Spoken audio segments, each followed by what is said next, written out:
You think you remember these 90s stores, but the real loss was not what sat on their shelves. It was the rituals. Pile into the car, debate which movie wins, get swept up in aisles packed with wish lists and wild dreams. Tens of millions join those nightly negotiations, trading convenience for the moments you cannot click to replace. But what did we actually lose between those glowing signs and the echoing checkout beeps? Here is where it all begins. You slide into the backseat, heart pounding as the car pulls into the crowded parking lot. The blue and yellow sign glows against the dusk. Your membership card is already warm in your hand, the ticket to tonight's main event.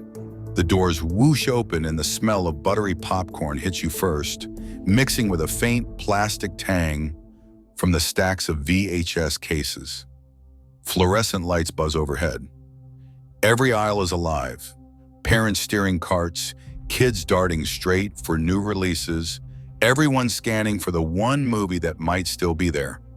You make a beeline for the wall, half the box is already gone. The movie you wanted is gone too. Panic sets in. Your little sister is clutching a cartoon. You are holding a thriller. Your dad shakes his head at anything rated R. Your mom reminds you one movie, and if it is late again, you are paying the fee. The debate gets loud. Someone yells, "We picked yours last time." Another voice answers, "But I rewound it." Someone asks, "What about something we all like?" The clock is ticking, and the pressure is real. You scan the shelves for a compromise, fingers tracing cardboard sleeves, hoping for a miracle return. A neighbor family is locked in the same battle 2 aisles over. Finally, someone finds a middle ground, a comedy you have all seen but never together. You line up at the counter, the beeping scanner sealing your fate. The clerk slides the tape across, the bag rustling, and the late fee warning flashes one last time. You walk out clutching the single choice, knowing there is no do-over until next week. For one night, the whole family is in on the same story. A YouGov poll found nearly 8 out of 10 people your age still say Friday night at Blockbuster was the ritual they miss most. You grip your wish list so tight it wrinkles in your palm. The doors swing open and sound pours out. Kids shouting, boxes thudding, the jingle about not growing up looping overhead. The smell of new plastic and rubber hits first, sweet and sharp, as you step into aisles that seem to stretch forever. Shelves tower above you, packed with every color. Barbies in pink, Legos in blue, Nerf blasters in neon orange. Somewhere nearby, a toddler is wailing for a Power Ranger. A pack of kids races past, almost knocking over a pyramid of Beanie Babies. You cannot even see the end of the aisle, just more toys and more noise. Your eyes dart from one shelf to the next. Do you go for the Game Boy, the giant Hot Wheels set? You add and subtract in your head, building a list that is always just out of reach. You picture yourself playing with each toy before you even ask for it. The Furby cage is mobbed, parents and kids pressed together, everyone hoping for a chance to grab one.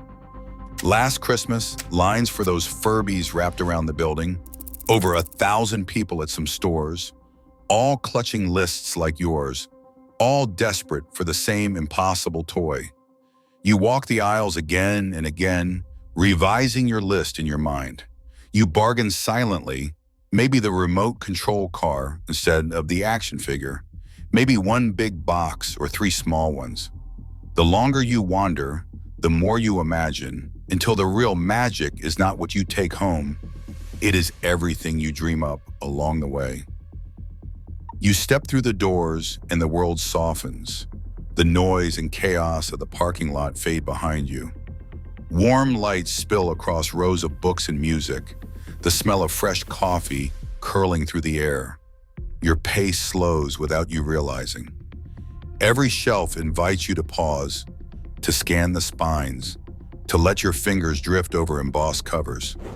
Somewhere in the back, someone's already claimed their spot on the carpet, legs crossed, backpack propped as a pillow. No one tells them to move. The staff just walk by, shelving new arrivals or quietly sliding a recommendation under a nearby stack.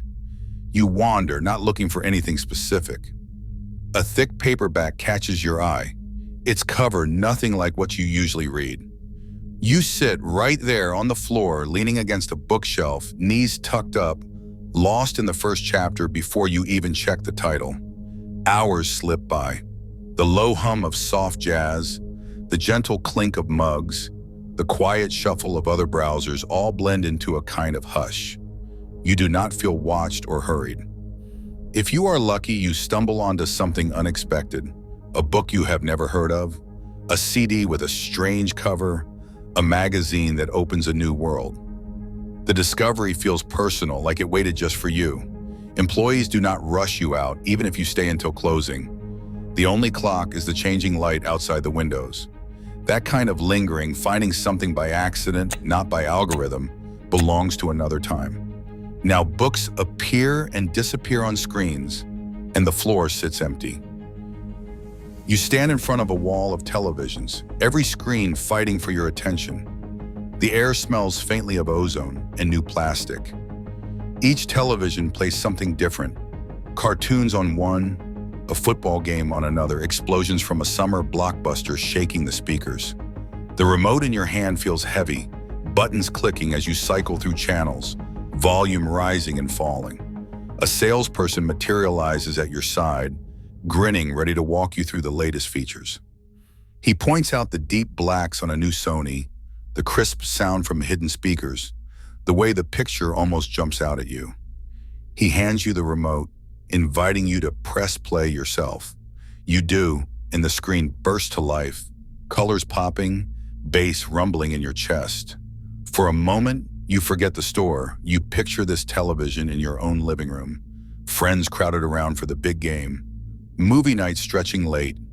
The salesperson leans in and lowers his voice like he is sharing a secret.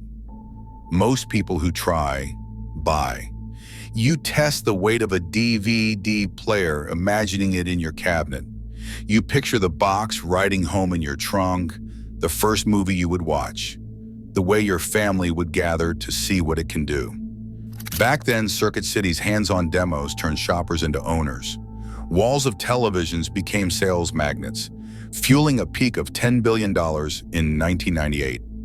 Now the same box arrives quietly at your door. No test drive, no guided tour, just a silent package waiting on your porch. You flip through jewel cases, each one cold and smooth in your hands. The plastic snaps open and shut, releasing a faint whiff of vinyl in anticipation. Your friends crowd close, elbows bumping as you all lean in toward the listening booth. There's an unspoken rule: no more than 4 to a station, no hogging the headphones. You slip them on, the foam pads still warm from the last person, and the first track crackles to life. Someone shouts, "Try this one," and you all take turns, trading spots, debating covers, arguing over which album has the best hidden track. For a few minutes, the world shrinks to this circle of sound. Just you, your friends, and the music. When it's time to choose, you vote, sometimes out loud, sometimes with a look. Only one album comes home, but everyone feels like they had a say. Those battered headphones? Years later, a pair just like them sold at auction. They are a relic of the last time music was something you discovered together, not just streamed alone. A door clicks shut behind you. The air is still. No jingle, no hum of lights, no voices echoing down long aisles. You glance at your phone. One tap and a movie loads, silent and instant.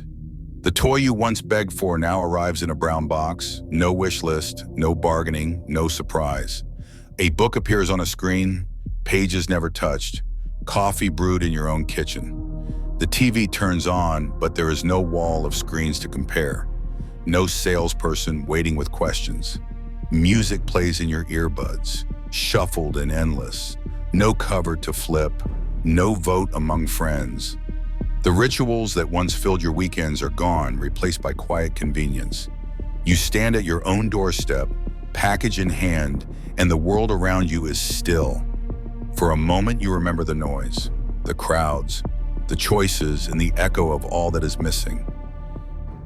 Now your screen delivers everything instantly, but the trade-off is real. In 2023, 87% of United States retail purchases happened online or in big box chains, not neighborhood stores. What we lost wasn't just nostalgia, it was the thrill of finding something together. That was a ritual you can't download. Share the store you miss most and one memory.